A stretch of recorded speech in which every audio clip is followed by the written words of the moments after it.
Hi everyone, hello, welcome to the Shirley M. Real channel. We are here today. We're going to actually talk to the leaders, people who are actually a paid leader, as in like a manager or someone in leadership role, or maybe a volunteer position. But today it is for people who are in leadership role. So before I start, let me tell you, a friend of mine actually posted something.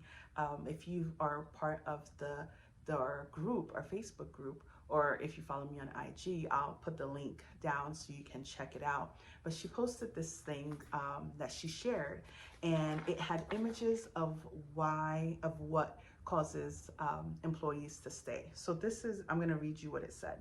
Employees stay when they are paid well, mentored, challenged, promoted, involved, appreciated, trusted, empowered, and valued. No time did we mention pizza. So I'm going to share that, make sure it's on my page. But I found that so interesting because I'm a victim. What do you call it? Suspect, a victim, because I'm always good for throwing a pizza party and for my team. So whether it was my volunteer work that I was doing in my ministry or when I was managing my team directly at my job, I was always like, all right, let's throw a pizza party. Well, let's bring in some pizza. So I really laughed at that because I don't think they really cared for the pizza, but if I made sure I did all the other stuff too. So I'm just putting it out there. So I found that very, very interesting. So um, before I continue talking about the topic today, I would like to remind you guys to subscribe to the channel. As you know, we do talk about customer service, and we also talk about leaders, because we feel that the service that you're able to provide can be provided from the people who you work with, your team.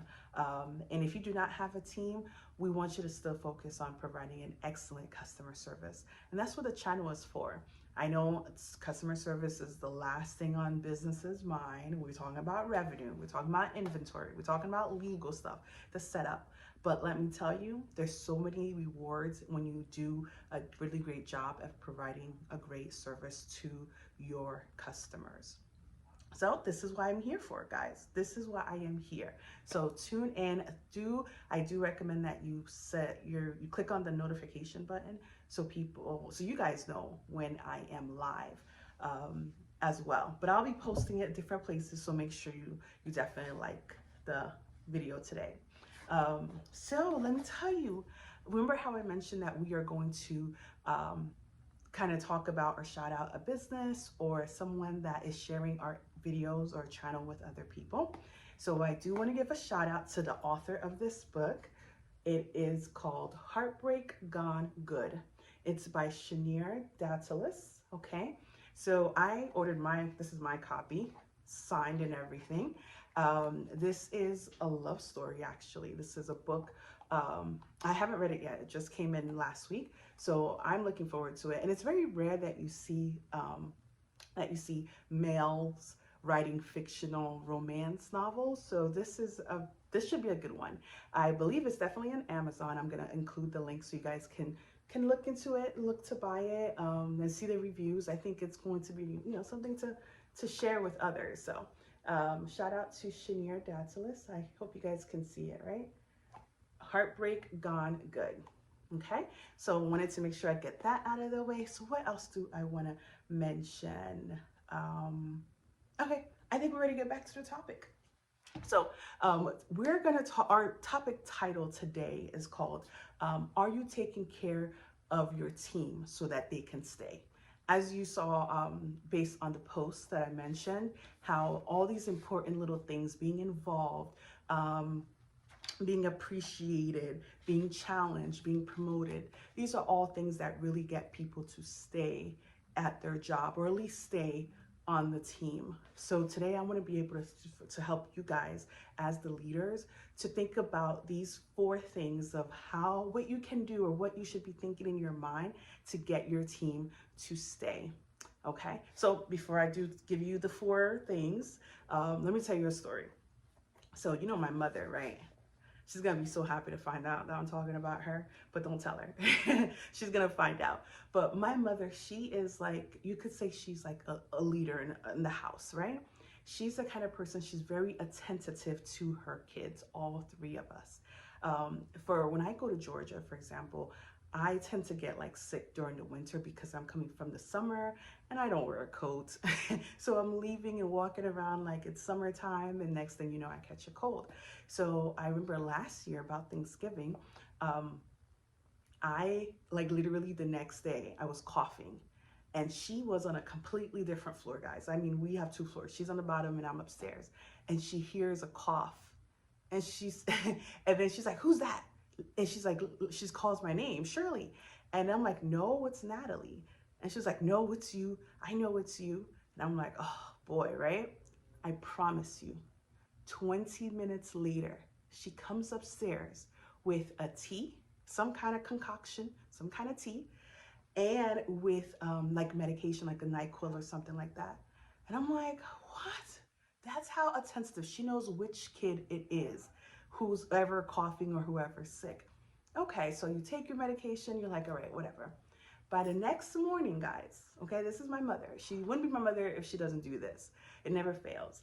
The next morning, by the time you open your eyes, do you know who's sitting at the edge of the bed with medicine and a tea? Yeah, that's our mother. So she's already here waiting for you to get up. And you're like, I didn't even wake up yet. What's the problem? She's like, oh, take the thing for you to be done. And trust me, you do not want to give her back the cup with anything, and it has to be completely dry. All right. So after a while, you know, you take it, and I mean, you leave the house, and midday, there's another cup waiting for you. I mean, she just goes on and on and on. And then by the time like day 3, 4, she'll throw a new flavor. And you got so used to the nasty medication, the nasty concoction, and she throws a curveball. But, you know, guys, I am blessed to have a mother like that. So, I mean, it's great to be that attentive. So, what does this have to do with you guys, with your team? Because my mother, as I stated, she's very attentive to our needs. So, you as a leader, we want you to be thinking about, are you tentative to your staff, the people that help you operate, that help you stay on board, that help you service the other people? So definitely, this is what our topic is pretty much. So I'm going to give you 4 things for you guys to be thinking about. And I thought about this based on the story of my mother, because as I said, she's a very tentative and caring person. And I guess that what's make us her kids, you know, we love her mom, of course, but she knows us. She knows us. And as your team, as your staff, they need to feel the same attentive that you're providing to them. So let me get into the 4 things, okay? So number 1, I will say, are you making yourself available? Are you making yourself available? That means being around, being available to your staff. Are they able to reach you? Because I know at times if you're out doing so many things, they don't have a way to get in contact with you, and something's wrong. There's a change that they need to make and you're not available. So you want to be sure that you are making yourself available for your staff. It's very, very important. Okay? And something to think about is that I not only just being available, but also anticipate their needs.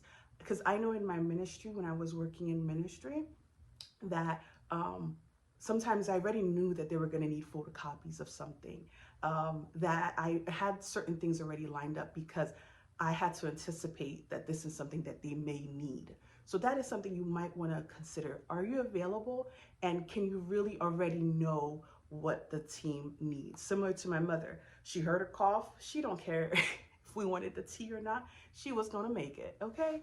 So yes. So the second one is going to be, are you coming to the rescue?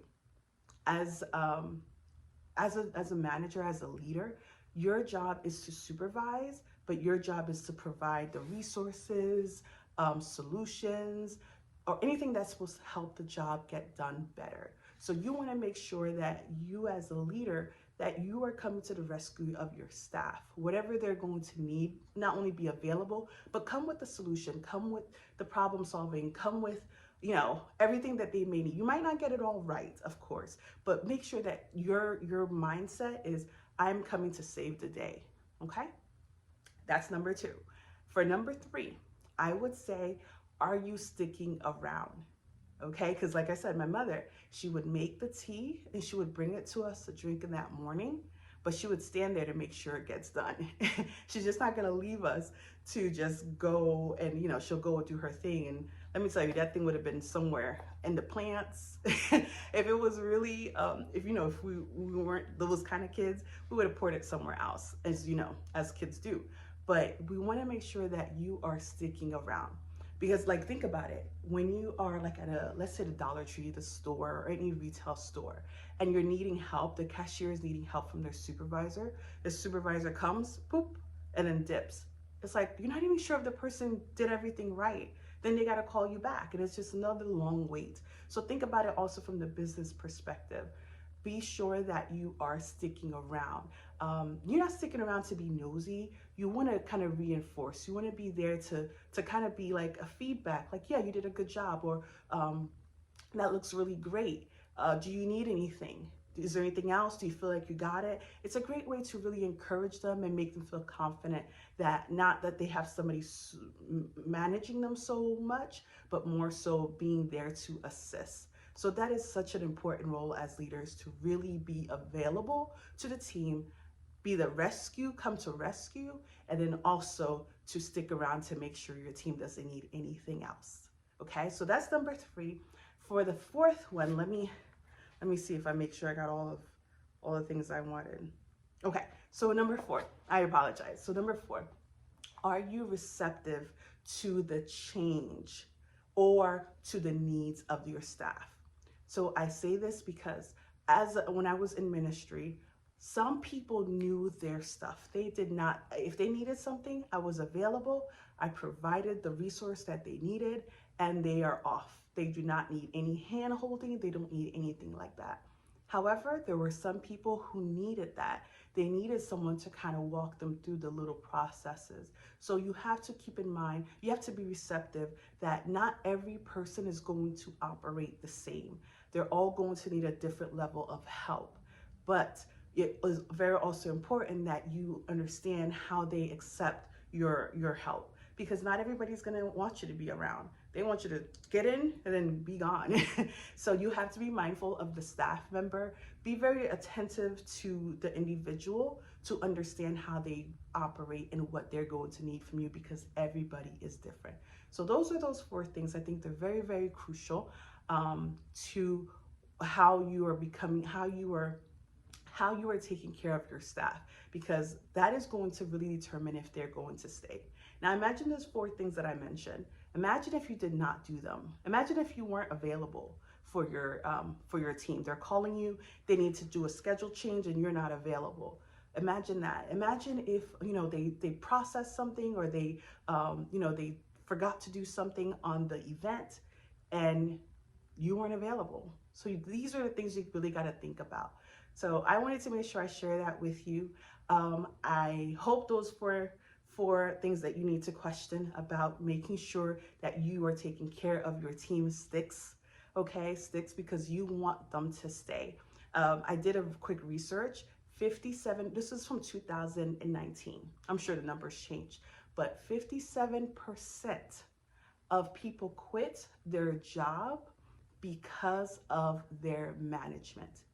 Can you imagine, like, more than half of people quit because of their supervisor, their managers, for whatever reason? They just are not getting along well with these people. And this is the reason why they quit. So you don't want your team, your staff, especially if they're non-paid volunteers, to walk away because they're not getting what they need from you. So it's very, very important. So guys, one last thing I wanted to share with you. I need your help. I need your help. So here's what I had. I have a goal for this month of October. We only got a week left. I'm sure for those who are catching this video later, you'll catch it. But what I need is I am needing about 10 more subscribers to meet my goal for this month. I know I shouldn't be asking, but if you don't ask, you're not gonna get, right? So I'm putting a challenge out there to you guys who are watching. If you enjoyed either this video or maybe one of my past videos, I would love for you to go ahead and just share the link with someone who is a leader, who is a manager, who maybe runs a business. That's even more important, that you feel could really take the content that I've shared so far and utilize it. Even if they don't utilize it for the T, for from A to Z, but be able to at least keep those in mind when they're thinking about serving people, running their business. So I would say click on share, copy the link, and send a text message to, like, I don't know, everybody on your book and your address book. No, you don't have to do everybody, but just a few people, one or a few people that you feel could definitely use this information. Just say, hey, this YouTuber talks about customer service and leadership. I think you might find it helpful. And send it to them. That's it. That's all. All right, so if you guys like this video, do, thumbs up it, of course. I'm slowly here trying to grow the channel and talking about a topic that a lot of people don't want to face reality. They don't. But I hope you enjoyed. Have a great night. Thanks for tuning in to Shirley M. Real. Bye.